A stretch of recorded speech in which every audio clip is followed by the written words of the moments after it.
ඔයාලා මේ එකතු වෙලා ඉන්නේ ඉංජිනේරු තාක්ෂණ වේදය සිවිල් කියන කොටස යටතේ කරන පාඩම් මාලාවත් එක්ක. ඉතින් මේ පාඩම් මාලාවේදී අපි මේ ඔයාලට පේන හැම පාඩමක්ම කවර් කරනවා. ඉතින් අද අපිට කතා කරන්න තියෙන්නේ කොන්ක්‍රීට් කියන පාඩම. හරිද? ඉතින් ඔයාලට මේ පාඩම් ඔක්කොගෙම ලින්ක්ස් පල්ලෙහා ඩිස්ක්‍රිප්ෂන් එකෙන් ගන්න පුළුවන්. ඒ ඔක්කොම බලන්න. ඒ වගේම අනිවාර්යෙන් channel එක subscribe කරලා මේ වීඩියෝ පැක් එක කොහේ හරි save කරලා තියාගන්න. මේක අනිවාර්යෙන් ඔයාලගේ උසස් පෙළ විභාගයට යද්දි ගොඩක් වැදගත් වෙයි. ඉතින් මේ කොන්ක්‍රීට් ගැන කතා කරද්දි ඉස්සෙල්ලාම ඔයාලා දැනගන්න ඕනේ බැහුම් පරීක්ෂාව කියන්නේ මොකක්ද කියලා. හරිද? සාමාන්‍යයෙන් කොන්ක්‍රීට් වල ගුණාත්මක බව පරීක්ෂා කරන් තමයි අපි මේ බැහුම් පරීක්ෂාව සිද්ධ කරන්නේ. හරි. මේකේ පියවරයන් ටික මම මේ විදිහට දාලා තිනවා. මේක ස්ක්‍රීන්ෂොට් එකක් ගන්න. ඒ වගේම කොයි හරි නෝට් එකක් දාන් තියාගන්න. මේක අනිවාර්යෙන් දෙවෙනි ප්‍රශ්න පත්‍රයට අහන්න පුළුවන්. හරිද? හරි. පළවෙනි පියවර තමයි බැහුම් කේතුව. අපි මේකට බැහුම් කේතුවක් යොදා ගන්නවා. බැහුම් කේතුව මට්ටම් පෘෂ්ඨයක් මත තබා කොන්ක්‍රීට් මිශ්‍රණය කේතුවේ 3න් 1ක් පමණ පුරවා කූරෙන් 25 වතාවක් කෙටීම. හරිද? මේ 25 වතාවක් කෙටීම කියන්නේ මේ සුසංහසනය. හරිද? එතකොට සාමාන්‍ය බැහුම් කේතුව අරගෙන ඉස්සෙල්ලා ඒකේ 3න් 1ක් පුරවලා අපි කූරක් අරගෙන 25 වතාවක් ඒකට කොටනවා.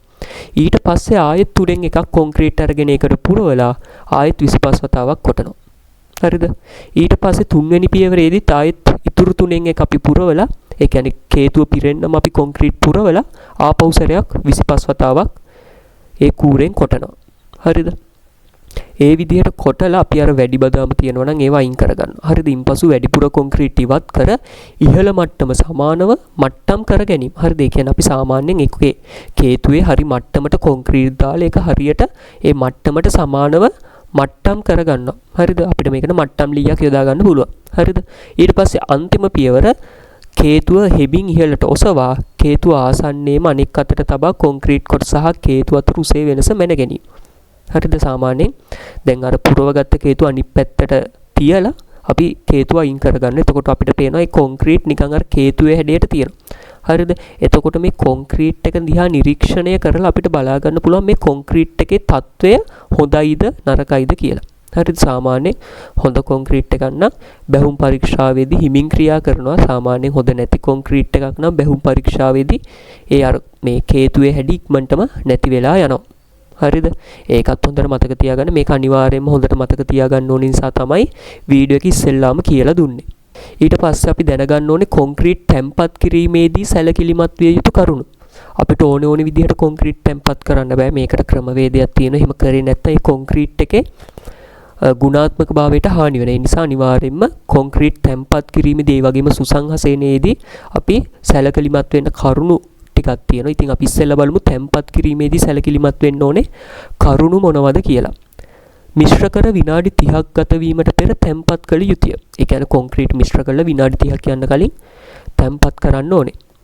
ඊට වඩා ඉහළ සිට කොන්ක්‍රීට් එදීම නොකළ යුතුය. ඒ කියන්නේ වඩා ඉහළ.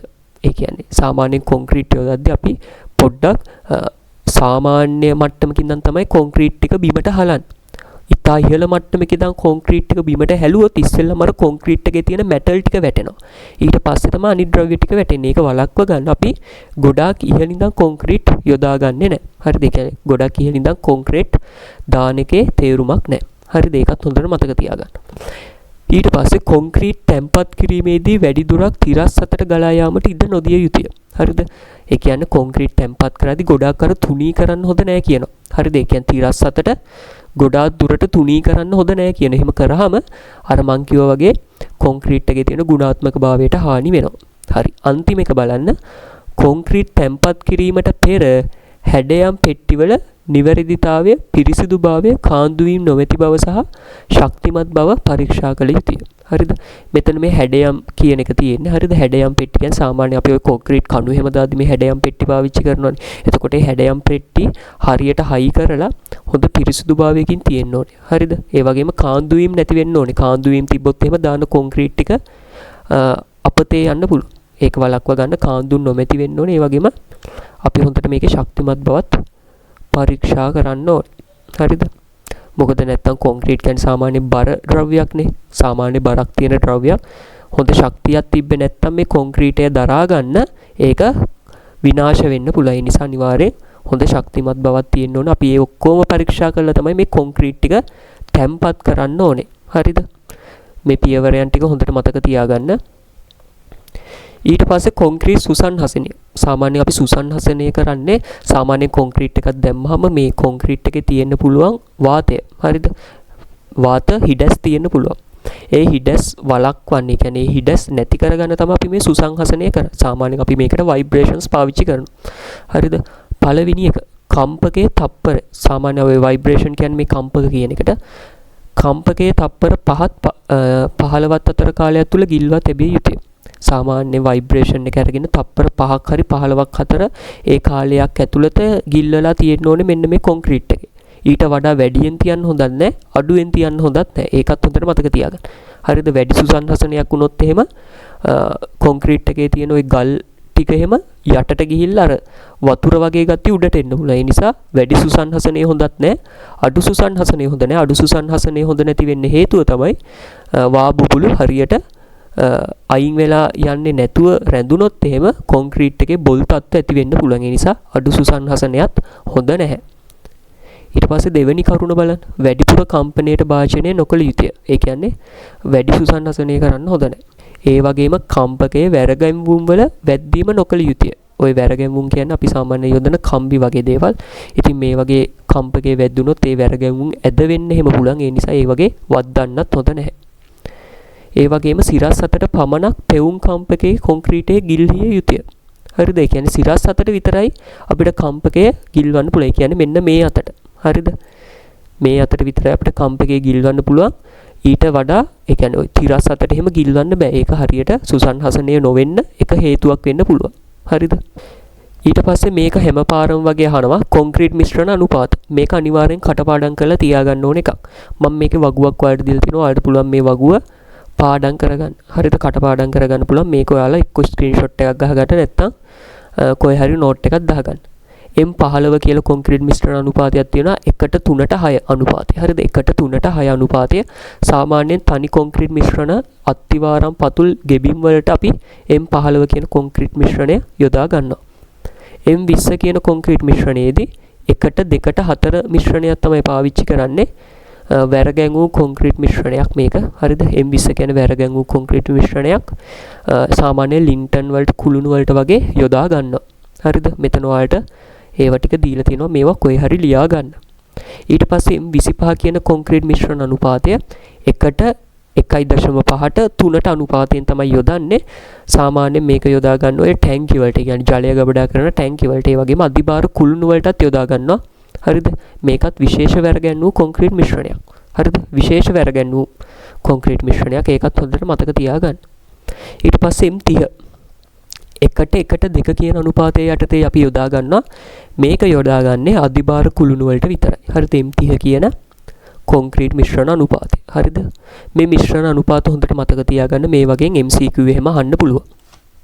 ඊළඟට අපි දැනගන්න ඕනේ කොන්ක්‍රීට් නිෂ්පාදන ක්‍රියාවලියේදී අවසන් පියවර වන පදම් කිරීම සඳහා කරන ක්‍රියාවන් මොනවද කියලා.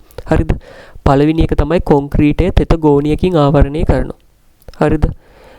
මේ තෙත ගෝණියකින් කියද්දී අපිට පුළුවන් මේක වතුර බලේ ගෝණි වලින් ආවරණය කරන්න. සාමාන්‍ය කොන්ක්‍රීට් එක වේලෙන්න සාමාන්‍ය වතුර ඕනේනේ. ඉතින් මේ වතුර එතකොට මේ ගෝණිය හරහා කොන්ක්‍රීටයට උරා ගන්න පුළුවන්. අපිට ඒ වගේම තෙත්තු වැලි හෝ ලී කුඩු යොදන්නත් පුළුවන්. ගොඩක් වෙලාවට වැලි වගේ නම් පාවිච්චි වෙන්නේ නැහැ. ලී කුඩු එහෙම පාවිච්චි වෙනවා. හැබැයි ගොඩක් වෙලාවට අපි පාවිච්චි කරන්නේ මේ තුන්වෙනියට තියෙන ජලය විසිරීම කියන පියවර. හරිද? ඒ කියන්නේ එදිනෙදාට ගිහිල්ලා අපි හොඳට ජලය දාලා එනවා කොන්ක්‍රීට් එකට. එතකොට කොන්ක්‍රීට් එක හොඳට පදම් වෙනවා. ඊට පස්සේ ඔයාලා දැනගන්න ඕනේ කොන්ක්‍රීට් එක පදම් කිරීමෙන් බලාපොරොත්තු වෙන දේවල් මොනවද කියලා. සාමාන්‍යයෙන් අපි කොන්ක්‍රීට් එකක් පදම් කරන එකෙන් බලාපොරොත්තු වෙන්නේ කොන්ක්‍රීටයේ ශක්තිමත් බව. හරිද? ඒ වගේම විශාල භාරයන්ට ඔරොත්තු දීමේ හැකියාව, ගින්නට ඔරොත්තු දීමේ හැකියාව සහ හොඳ කල් පැවැත්ම. හරිද? ප්‍රධාන වශයෙන් අපි බලන්නේ කොන්ක්‍රීටයේ ශක්තිමත් බව. ඊළඟට අපි දැනගන්න ඕනේ කොන්ක්‍රීට් සුසන්හසනය කිරීම සඳහා භාවිතා කරන කම්පක වර්ග. ඒ කියන්නේ ভাইබ්‍රේෂන් වර්ග මොනවද කියලා. අභ්‍යන්තර කම්පක, බාහිර කම්පක, ඒ වගේම පෘෂ්ඨීය කම්පක. මේ අභ්‍යන්තර කම්පක වලට අපි ගිල්ලුම් කම්පක කියලාත් කියනවා. හරිද? ඒව හොඳට මතක තියාගන්න. බාහිර කම්පක වලට අපි හැඩයන් කම්පක කියලාත් කියනවා. ඒ වගේම පෘෂ්ඨීය කම්පක කියලා තව කම්පක જાතියකුත් තියෙනවා. මේ තුන හොඳට ඔයාලා මතක තියාගන්න. ඊට පස්සේ ඔයාලා දැනගන්න ඕනේ කම්බි අංකණය. හරිද? කම්බියක් සාමාන්‍යයෙන් ගත්තාම මේ කම්බිය අංකයක් තියෙනවා මෙන්න මේ වගේ. ඒ අංකයේ සඳහන් වෙන දේවල් මොනවද කියලා දැනගන්න ඕනේ. මේ ඉස්සෙල්ලාම තියෙන ඉලක්කමෙන් දැක්වෙන්නේ කම්බි ගණන. ඊට පස්සේ මේ y කියන මේ ඉංග්‍රීසි අකුරෙන් දැක්වෙන්නේ කම්බිය වර්ගය මොකක්ද කියලා. සාමාන්‍යයෙන් මේ ඉංග්‍රීසි අකුර වෙනස් වෙන්න පුළුවන්. හරිද? කම්බියේ වර්ගය වෙනස් වෙද්දි මේ ඉංග්‍රීසි අකුර වෙනස් වෙනවා. ඊට පස්සේ මෙතන තුන්වෙනියට තියෙන ඉලක්කමෙන් කියවන්නේ කම්බියේ විෂ්කම්භය. හරිද? ඊට පස්සේ මේ හතරවෙනියට තියෙන ඉලක්කමෙන් කියන්නේ බාකෝඩ් අංකයක්. හරිද? මේක ගොඩක් වෙලාවට ওই කම්බියේ බ්‍රෑන්ඩ් එක අනුව වෙනස් වෙන්න පුළුවන් දෙයක්. හරිද? ඊට පස්සේ මෙන්න මෙතන 150 කියන එකෙන් සාමාන්‍යයෙන් කම්බි අතර පරතරය මේ කට්ටිය සඳහන් කරලා තියෙනවා. මේ C to C කියන්නේ සෙන්ටර් කියන එකෙන් අදහස් කරන්නේ මැදින් මැද කියලා අපි සිංහලෙන් කියනවා. ඊට පස්සේ ආමාන පෙට්ටිය ගැන දැනගන්න ඕනේ. හරිද?